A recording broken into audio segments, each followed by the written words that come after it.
So thanks for the opportunity to speak to the group. And I have to start by, Ben Dellert's in the room. Is Ben here? Ben, there he is, my good friend Ben. Thanks for your hospitality. It's been wonderful so far. Great program yesterday, beautiful venue and setting. And of course, all of that happens with people like yourself, but also have to thank Julian and the IEC team for, as always, doing a phenomenal job, and echo what everybody else has said about just how wonderful it is to get back interacting with people face to face. So thank you for the opportunity to do this. A lot of familiar faces. I know at the reception last night I was trying to get around and catch up with many that I haven't seen face to face in a couple of years, and also clocked that there's a lot of new faces. So it's probably worth taking a moment just to go back a little bit in time. So the International Egg Foundation was in fact a creation of the IEC back in 2014 with the recognition and understanding that eggs had enormous potential to impact the lives of children and families in developing countries. As I mentioned in a little video, a lot of our work has been in sub-Saharan Africa. That's just the way it's worked out, but we're certainly not limited to that. But a few hens can feed a lot of people, and I'll get into a little bit about the impact that we're having.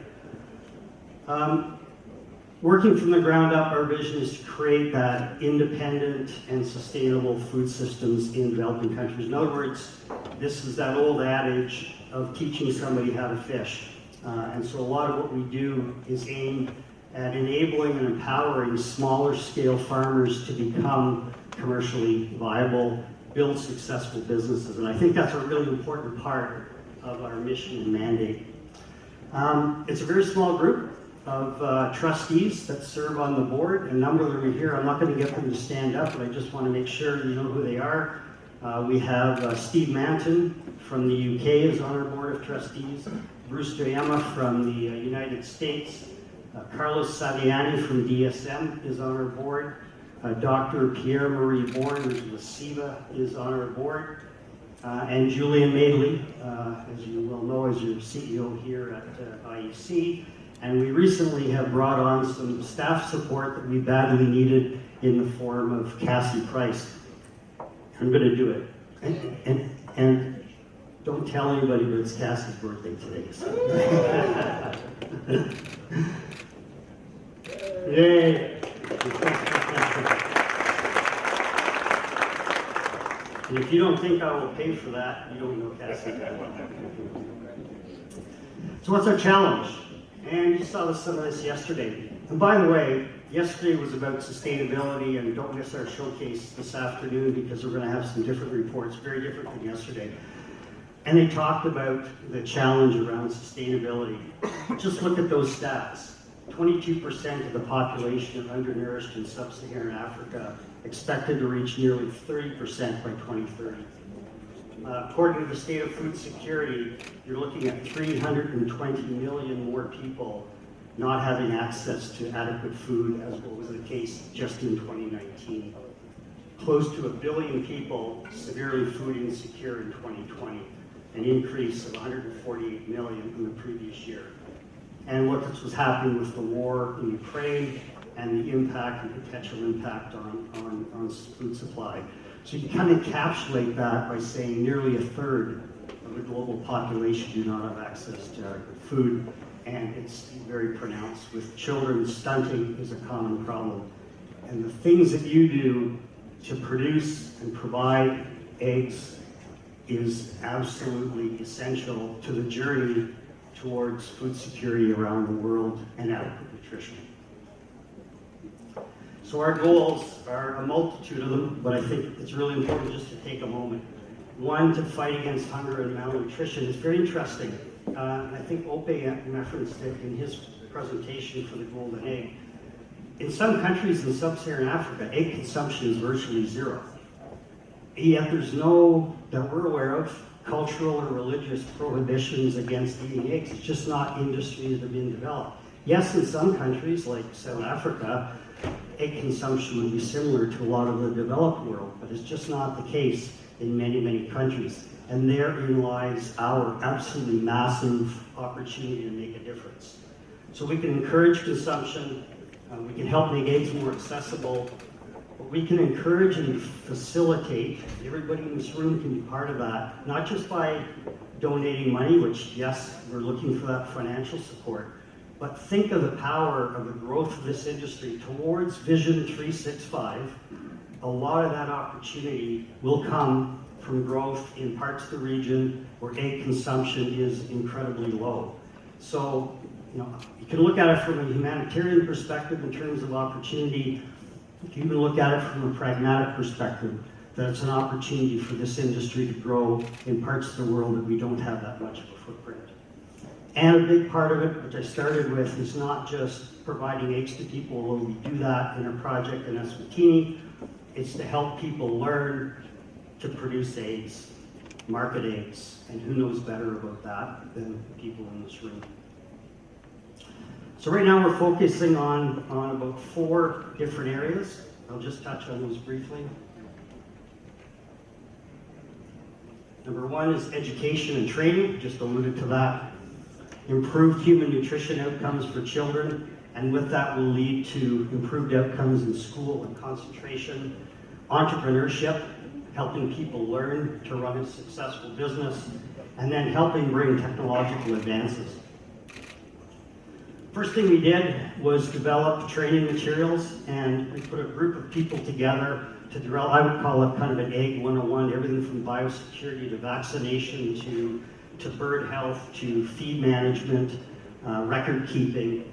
So we developed a production manual, and we had a small team that included Julian Madeley, Dr. Pierre-Marie Bourne, Bruce Doyema, and Cassie Price that led that project. Very recently, you saw in the video, I was in Eswatini. I was there with our chairman, Roger Pellicero, and Roger led a video or digitized version of our training manual that we now make available around the developing world to help people learn the fundamentals of successful egg production. So far to date, we have done training in Mozambique. We started in 2029. We have done training in Zimbabwe, planning a training program in Zambia, and we have also done very recently with the South African Poultry Association training in South Africa. So we've had over 110 people at different levels. Some were basic farmers, some were people already involved in commercial enterprises trying to kind of up the level. And through this incredible network of people in this room, we've been drawing experts on different subject matter from nutrition to bird health, all of the attributes of production. And one of our key partners in these schools, part of it has been Lohman, so thank you to Lohman for that contribution. Improved nutrition. So this references, we're going to choose in particular our project in Eswatini. So we started that now 7 years ago, and in my video it's already changed. I said it's over 6 million eggs. We're now up to over 9 million eggs have been fed to orphans and vulnerable children in that tiny landlocked, used to be called Swaziland for those if you're going, I don't know where Eswatini is. The name was changed a few years ago. But I go back there, and our team from Egg Farmers of Canada goes back there regularly, and to see the impact that's having in the community and having on the growth and development of those children is one of the most gratifying things I can ever imagine being part of. But that touches all of our projects. I'm just kind of singling this out as an example. Other piece is technology, bringing what we know how to do. And I'm going to point to our partners, and I'm not going to list them all. I encourage you to just watch that scrolling banner, and you see how many people in this room have stepped up to the plate to support us. But I'll give you this very simple example of what happened in Eswatini. We didn't have refrigeration. We didn't have adequate roads to get the product to we have a network of 30 churches and schools around the country.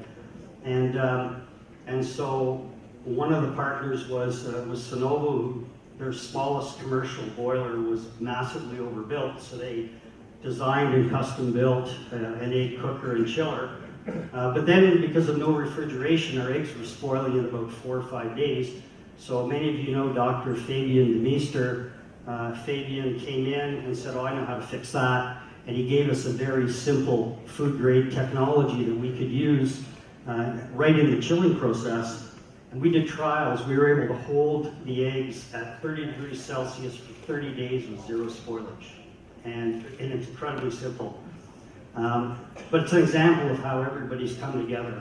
And then most recently, Hatter Lighting came in, and we now have very modern, up-to-date lighting technology in the barn. It doesn't look like what you see in the pictures to help us improve performance. And through all of that and the training that we've provided to the staff that work in there, a lot of that through our group, Egg Farmers of Canada, our production there is very similar to what you would get anywhere else in a developed country setting. Minimal disease and just very, very successful project. So good day everybody, my name is Fiso. I'm serving at the poultry department as a supervisor. So we want to thank you, the Hato company, for providing us with the lighting system. So previously we used to have this kind of lighting system, and we are so grateful for you to provide us with one of the most good lighting system. So right now we're starting to be using this kind of lighting system. So we're so grateful for your extended support at Hartford Africa. Thank you. So that's the FISO, our barn manager there. And when he started, he had never worked with the egg production. He wasn't even a farmer. And he's done a phenomenal job of learning to be a successful egg farmer through training and education. Entrepreneurship. We're also involved, I mentioned Uganda. So this is truss lines. So this is 1 rooster, 6 hens. That's Edith. And to date, we've supported over 250 families in Uganda. Very simple village poultry project. But she talks quite openly about the impact it's having on the lives of families there, ability to earn a little bit of money, that they can now get their kids into school. And so that very simple project is also having a very, very profound impact. So to kind of pull us together, education and training, over 110 young farmers or experienced farmers to some degree trying to develop more skills have gone through our training programs.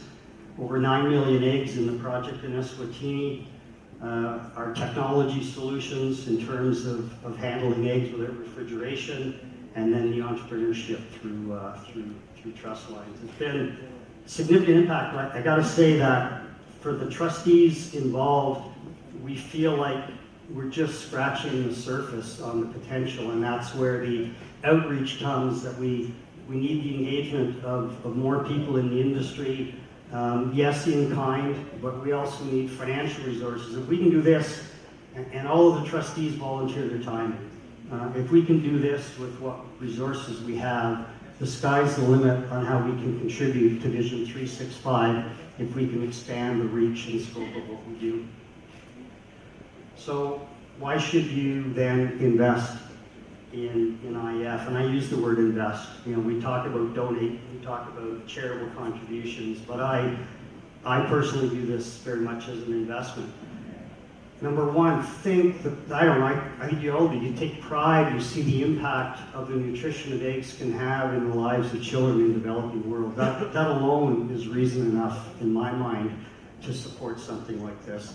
And to have that feeling that our industry makes a difference. I'm not picking on any other product, but it's not like we're selling Coca-Cola colored sugar water. We're selling the highest form of protein that there is as a food. That's a remarkable thing to be proud of and to be part of. You don't do it because of this, but there's a byproduct of this, that it creates kind of this halo effect where when we're criticized by animal rights activists, we're criticized by anti-animal agriculture around climate change, people see the difference that you're making in your communities. They go, I don't know. I've got a different take on egg farming and egg production and the role of eggs in society. And so it's part of a positive narrative. And finally, the very practical thing, that this is an opportunity to grow egg production. They're going to need cartons, they're going to need feed, they're going to need equipment, they're going to need grading equipment. If we can help in parts of the world where there is no egg production, or very limited, no organized egg consumption, and little production, there is an opportunity here. So with that, I thank you for your kind attention. I really appreciate it. And thanks again to the IEC for the opportunity to speak and for the great job being done here in Rotterdam. Thank you.